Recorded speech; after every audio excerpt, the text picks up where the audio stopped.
आम जनता से जुड़ी खबरों को देखने के लिए इंडिया न्यूज लाइव टीवी को सब्सक्राइब करें और नोटिफिकेशन के लिए बेल आइकॉन दबाएं। भिंड जिले के मेगांव विधानसभा पर लंबी खींचतान के बाद कांग्रेस ने उपचुनाव के लिए टिकट देकर अटेर से पूर्व विधायक हेमंत कटारे को मैदान में उतार दिया है।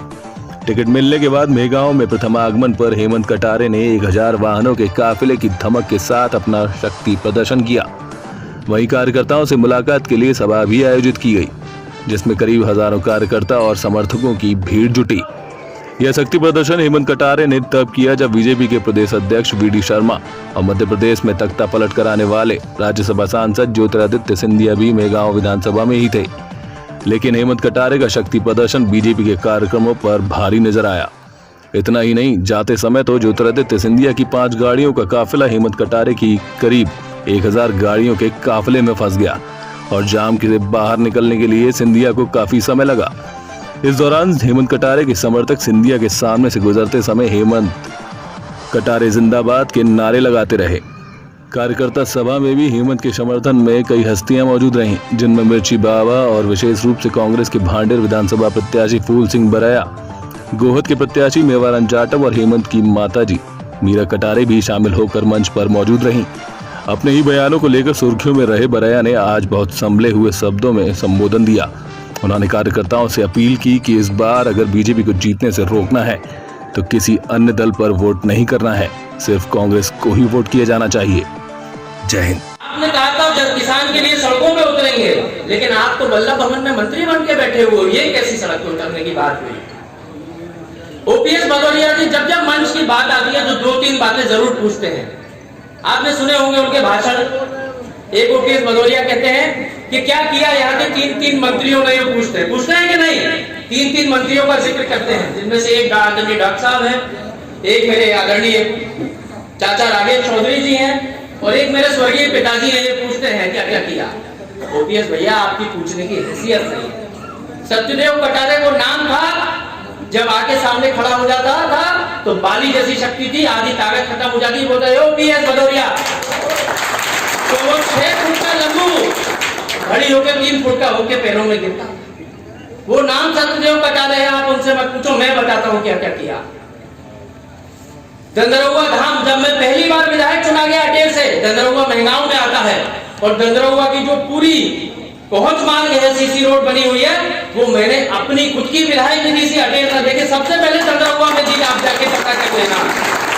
और तुमने कौन सी अटेर में एक कील लगाई है बता दो। या दंदरौआ में मुझे जो तनख्वाह मिलती थी एक विधायक होने की हैसियत से, वो तनख्वाह तक मैंने दंदरौआ महाराज को जाके मैंने दी कि ये मैं बजरंग बली के चरणों में समर्पित करता हूं। आप पता कर लीजिए, वह पूरी रोड मेरे पैसों से बनी हुई है। और आज फिर मैं इस बात को संकल्पित होकर कह रहा हूं कि जैसे ही मैं चुनाव जीत के विधायक बनूंगा तो जितनी भी तनख्वाह मुझे मिलेगी, जो भी एक विधायक की 1.25 लाख 1.5 लाख की तनख्वाह होती है, पूरा 1-1 रुपए आपके चरणों में नौछावर कर दूंगा, आपकी सेवा में दे दूंगा। 1 रुपए नहीं दूंगा विधायक निधि का। आप पता कर लेना, अटेर में 1 रुपए का लालचन नहीं है मेरे पे। जितने लोगों के काम करवाता हूँ ईमानदारी से करवाता हूँ, डंके की चोट पे कह के करवाता हूँ। किसी पुलिस वाले की हैसियत नहीं है कि मेरे कार्यकर्ता उससे पैसे ले ले। 302, 307 और लूट के मुकदमों में मैंने बैठा के खात्मे लगवाए थे बीजेपी की सरकार में। आप पता कर लेना, जब कांग्रेस की सरकार बनेगी ना तब वक्ती कुछ और होगा। तो भाजपा को अगर हमें हराना है तो बीएसपी को वोट नहीं देना है। भाजपा को हराना है तो सपा को वोट नहीं देना है। भाजपा को हराना है तो निर्दलियों को भी वोट नहीं देना है। भाजपा को अगर हराना है और देश को बचाना है तो सिर्फ और सिर्फ कांग्रेस पार्टी को वोट देने के अलावा कोई दूसरा मार्ग नहीं। दुशासन रूपी सिंधिया ने जनता का जनमत का चीरहरण किया है। इसलिए भिंड में सच्चाई और मेगांव में सच्चाई का साथ देने वाले मुझे विश्वास है कि आप तन से, मन से और धन से हेमंत कटारे के साथ खड़े रहोगे। बताना चाहता हूँ, हेमंत भैया को विजयी बनाना है, यहाँ से विधायक बनाना है। मैं उसको मंत्री को चैलेंज करके आया हूँ कि तुझे विधायक नहीं बनने दूंगा मैं।